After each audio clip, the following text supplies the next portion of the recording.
जय Shri Krishna, Radhe Radhe. I hope आप सब लोग बहुत अच्छे होंगे। चलिए अध्याय 13 को आगे बढ़ाएंगे कि श्री कृष्ण क्या कहते हैं इस अध्याय में। तो यहाँ पर श्री कृष्ण बता रहे हैं कि किस तरीके से जो जीव है जो कि स्वतंत्र है वो आकर के किस तरीके से इस प्रकृति में बद्ध जीव बन जाता है। वो जीव जो स्वतंत्र है, जो प्रकृति से भी श्रेष्ठ है, वो जीव आखिर इस सुख दुख के द्वंद्व में कैसे फंस जाता है। तो इस पर श्री कृष्ण बता रहे हैं। तो श्री कृष्ण कहते हैं, कार्य कारण कृतत्वे हेतु प्रकृति उच्यते पुरुषा सुख दुखानां भोगतृत्वे हेतु उच्यते। यहाँ पर श्री कृष्ण कह रहे हैं कि ये जो प्रकृति है, ये प्रकृति किस चीज का कारण है। तो भगवान कहते क्या है यहाँ पर कि प्रकृति कार्य कारण कृतत्व हेतु प्रकृति उच्यते। तो यहाँ कह रहे हैं भगवान की ये जो कार्य होते हैं इसका कारण प्रकृति है। ये जो भौतिक कार्य है इसका कारण क्या है, प्रकृति है। जो भी कार्य आप और हम कर रहे हैं जो कि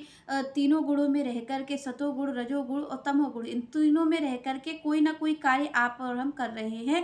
तो यहाँ पर श्री कृष्ण स्पष्ट रूप से कह देते हैं कि इसका कारण क्या है, इसका कारण प्रकृति है। प्रकृति के कारण हमें ये प्रकृतिजन्य गुण मिले हुए हैं। जो जीव है उसको ये पंच भौतिक शरीर मिला हुआ है और उस शरीर में उसके जो गुण है, क्योंकि आप और हम किसी न किसी गुण में तो हमारी स्थिति है, क्योंकि हम माया के ही बनाए हुए हैं। तो या तो हम तमोगुण में स्थित होंगे या रजोगुण में स्थित होंगे या सतोगुण में स्थित होंगे। कोई ना कोई जो गुण है प्रकृतिजन्य वो हमारे अंदर स्थित है। तो यहाँ पे श्री कृष्ण कहते हैं कि ये जो इसका कारण है, ये जो आपके अंदर गुण है जिससे आप कार्य कर रहे हो। आप देखते हैं कि किसी के जीवन में तमोगुण की प्रधानता है, वो बहुत आलसी है। किसी के में रजोगुण की प्रधानता हो रही है कि वो कार्यों को करता ही जा रहा है, और कोई सतोगुण में स्थित है। तो यहाँ पर प्रकृतिजन्य ये जो गुण है, तो श्री कृष्ण कहते हैं इसका कारण क्या है, इसका कारण प्रकृति है। ये प्रकृति के कारण है। आगे श्री कृष्ण ने कहा के कार्य कारण कृतत्व हेतु प्रकृति उच्यते और पुरुषा सुख दुखा नाम भोग तत्व हेतु उच्यते। यहाँ पर भगवान ने कहा कि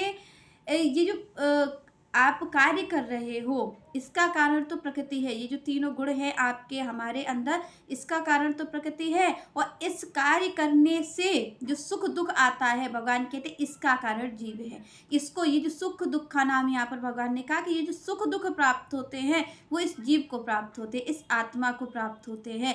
कार्य तो ये अपनी इच्छा से नहीं करता है। जीव अलग है, प्रकृति अलग है। आप और हम जानते हैं कि पिछले श्लोक में स्पष्ट रूप से भगवान ने बताया कि जीव की स्थिति अलग है और प्रकृति अलग है, पर यहाँ पर दोनों एक साथ हैं, क्योंकि प्रकृतिजन्य गुण जीव में भौतिक शरीर से आ गए हैं और इसके साथ साथ जो सुख दुख पा रहा है, क्योंकि आप और हम जो कार्य कर रहे हैं उसी से तो हमें सुख और दुख की प्राप्ति हो रही है। तो यहाँ पर श्री कृष्ण ने कहा कि जो प्रकृतिजन्य गुण है ये इससे इस कार्य को करवा ही लेंगे। ये बाध्य है करने के लिए। जीव स्वतंत्र नहीं है क्योंकि वो बाध्य है। उसमें जो प्रकृतिजन्य गुण आए हैं जो कि प्रकृति के द्वारा प्रदत्त हैं, तो भगवान कह रहे हैं कि उस गुण के कारण जो सुख दुख होगा, वो सुख दुख किसको प्राप्त होगा, वो सुख दुख उस जीव को ही प्राप्त होगा। हालांकि वो उससे नहीं संबंधित है क्योंकि यहाँ पर प्रकृति के गुण है ये, पर इसके बाद भी श्री कृष्ण कहते हैं कि जो सुख दुख की प्राप्ति होती है और उसके ही कारण उसको सुख दुख की प्राप्ति होती है, जैसे कार्यों को वो करता है। तो यहाँ पर श्री कृष्ण कहते हैं कि ये जो जीव है, जीव तो नहीं चाहता ऐसे कार्यों को करना, फिर भी वो बाध्य है। क्यों बाध्य है? क्योंकि उसने ऐसा कर्म किया है पिछला, और पिछले से ही उसका अगला शरीर उसे प्राप्त हुआ है। जैसे कि आप और हम मान लें कि जैसे कि किसी जीव को कुत्ते का शरीर मिला है, तो कुत्ते का जो आचरण होता है वो जीव करना तो नहीं चाहता। इसीलिए मनुष्य की जो योनि है 84 लाख योनियां हैं, और 84 लाख योनियों में भिन्न भिन्न योनियों में जीव जाता है। तो जीव वो आचरण करना तो नहीं चाहता, उसके बाद भी वो करता है उस आचरण को।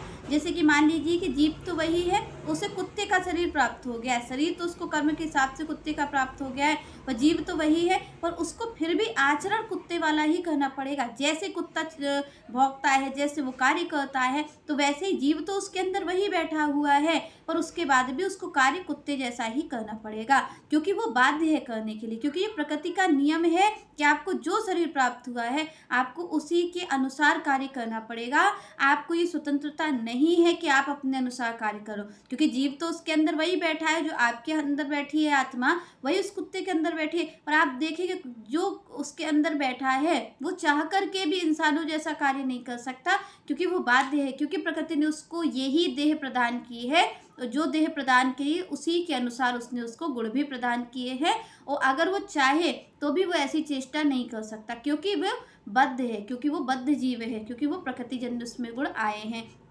इसके बाद जैसे कि आप और हम देखें कि जो सूअर होता है, सूअर क्या करता है, वो मल को ही खाता है। तो अगर सूअर ये सोचे कि मैं मल को नहीं खाऊं, फिर भी उसमें जो प्रकृति का नियम है उसको वो लांघ नहीं सकता। प्रकृति का जो नियम है उसके लिए वो बाध्य है कि उसको मल खाना ही पड़ेगा, क्योंकि उसको ये शरीर प्राप्त है। और ये शरीर आपको और हमें 84 लाख योनियां हैं। इसमें ये जो शरीर आपको और हमें प्राप्त होता है, आप और हम सभी इस शरीर से होकर के आए हैं। कोई भी ऐसा नहीं है जो 84 लाख योनियों का चक्कर नहीं लगा के आया, क्योंकि यहाँ पर स्पष्ट रूप से भगवान कहते हैं कि जब कोई जीव 84 लाख योनियां का चक्कर पूरा लगा लेता है, उसके बाद ही उसे मनुष्य योनि प्राप्त होती है, जो कि सर्वश्रेष्ठ है। यहाँ पर क्यों भगवान ने कहा कि सर्वश्रेष्ठ योनि है मनुष्य? क्योंकि यहाँ पर आप और हम सब बाध्य हैं उसी कार्य को करने के लिए, पर यहाँ पर भगवान मनुष्य योनि में एक देते हैं जो कि आप और हम चाहें।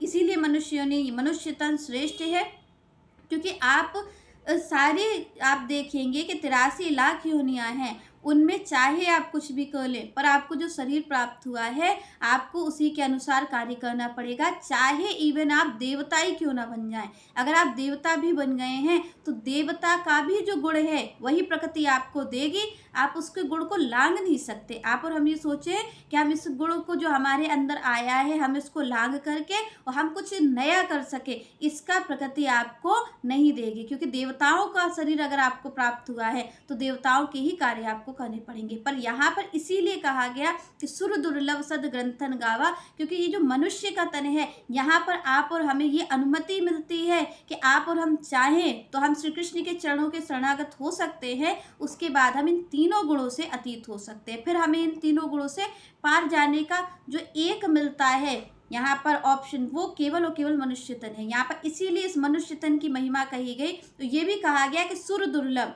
देवताओं को भी दुर्लभ है। देवता भी अगर ये चाहें कि हम इस भवबंधन से छूट जाएं तो देवता भी नहीं छूट सकते। सुर दुर्लभ सद ग्रंथन गावा और बड़े भाग मानुष तन पावा। यहाँ पर इसीलिए ये जो जितना भी वर्णन होता है कि मनुष्य का तन श्रेष्ठ है, वो इसीलिए श्रेष्ठ है क्योंकि ना तो कोई कुत्ता अपने प्रकृतिजन्य गुण से हट सकता है, ना ही कोई सुअर हट सकता है, इवन कोई देवता भी नहीं हट सकते। कोई भी जीव है, पशु हो या पक्षी हो, कोई भी इस प्रकृति के जो नियम है उसका उल्लंघन नहीं कर सकता। पर एकमात्र मनुष्य का तन है जो चाहे कि अगर श्री कृष्ण के शरणागत हो जाता है, श्री कृष्ण की भक्ति करता है, तो वो इस प्रकृति जन्य गुण को भी मिटा सकता है। क्योंकि यहाँ पर प्रकृति ने आपको और हमें इन तीनों गुणों में से एक गुण में तो निश्चित रूप से स्थित रखा है, क्योंकि आपके हमारे अंदर या तो सतोगुण होगा या रजोगुण होगा या तमोगुण होगा। पर जो श्री कृष्ण की भक्ति है, उस श्री कृष्ण की भक्ति इन तीनों गुणों से पार ले जाने वाली है, माया से अतीत कर देने वाली है। तो यहाँ पर आप और हम जब श्री कृष्ण के शरणागत हो जाते हैं